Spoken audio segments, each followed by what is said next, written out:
Bismillahirrahmanirrahim. Assalamualaikum warahmatullahi wabarakatuh. Semoga kita semua selalu dalam keadaan sehat dan semangat belajar. Baiklah, hari ini kita akan belajar mengenai materi kerjasama dalam berbagai bidang kehidupan. Nah, apakah kerjasama itu? Kerjasama merupakan kegiatan atau usaha yang dilakukan oleh dua orang atau lebih untuk mencapai satu tujuan bersama. Jadi kerjasama itu dikerjakan oleh dua orang atau lebih. Di dalam kehidupan masyarakat, kerjasama dikenal juga dengan sebutan gotong royong.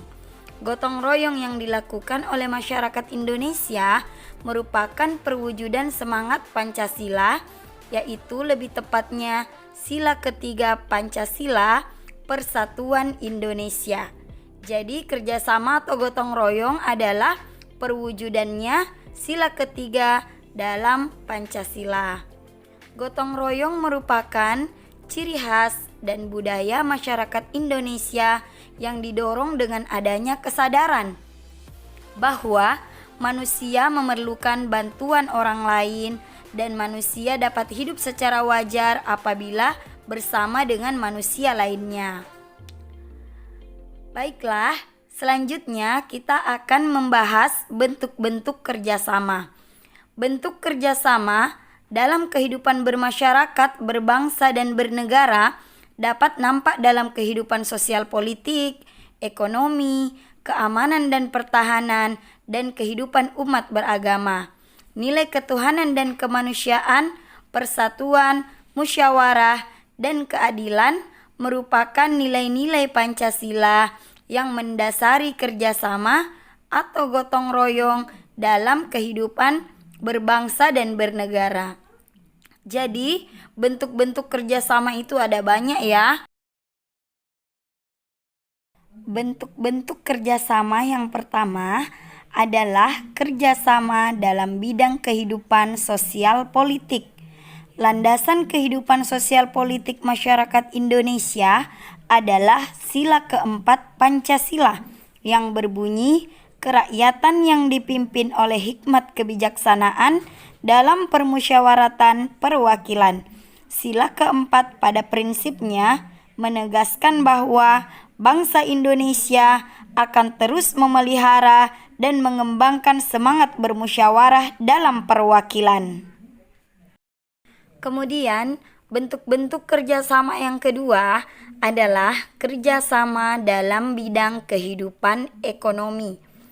Dalam kehidupan ekonomi, kerjasama digambarkan pada pasal 23A Undang-Undang Negara Republik Indonesia tahun 1945 yang berbunyi, pajak dan pungutan lain yang bersifat memaksa untuk keperluan negara diatur dengan undang-undang. Contoh kerjasama dalam bidang ekonomi ini adalah koperasi. Koperasi adalah bentuk kerjasama dalam bidang ekonomi yang dilaksanakan oleh masyarakat Indonesia. Bentuk kerjasama yang ketiga adalah kerjasama dalam kehidupan pertahanan dan keamanan negara. Setiap warga negara harus melakukan kerjasama untuk mewujudkan keamanan dan pertahanan negara. Kerjasama warga negara untuk mewujudkan pertahanan dan keamanan merupakan contoh sikap dari bela negara. Bela negara adalah sikap mental yang dimiliki seseorang atau kelompok untuk ikut serta dalam usaha melindungi dan mempertahankan keadaan bangsa dan negara. Jadi, mempertahankan keamanan dan pertahanan negara ini bukan hanya tugas TNI saja, akan tetapi tugas dan kewajiban semua warga negara. Bentuk kerjasama yang keempat adalah kerjasama antar umat beragama. Seperti kita ketahui, di Indonesia ada beraneka ragam agama atau kepercayaan. Ada Islam, Kristen, Hindu, Buddha, dan lain-lain. Kerjasama antar umat beragama ditandai dengan adanya sikap-sikap sebagai berikut. Yang pertama, saling menghormati umat seagama dan beda agama. 2. Saling menghormati lembaga keagamaan yang seagama dan yang berbeda agama. Dan yang terakhir, sikap saling menghormati hak dan kewajiban umat beragama. Intinya, antar umat beragama harus ada rasa saling toleransi. Nah, kita sudah mempelajari materi mengenai kerjasama dalam berbagai bidang kehidupan. Tadi kita telah membahas ada 4 bentuk kerjasama. Yang pertama, kerjasama dalam sosial politik. Yang kedua, kerjasama dalam bidang ekonomi. Yang ketiga, kerjasama dalam keamanan dan pertahanan negara. Dan yang terakhir, kerjasama antar umat beragama.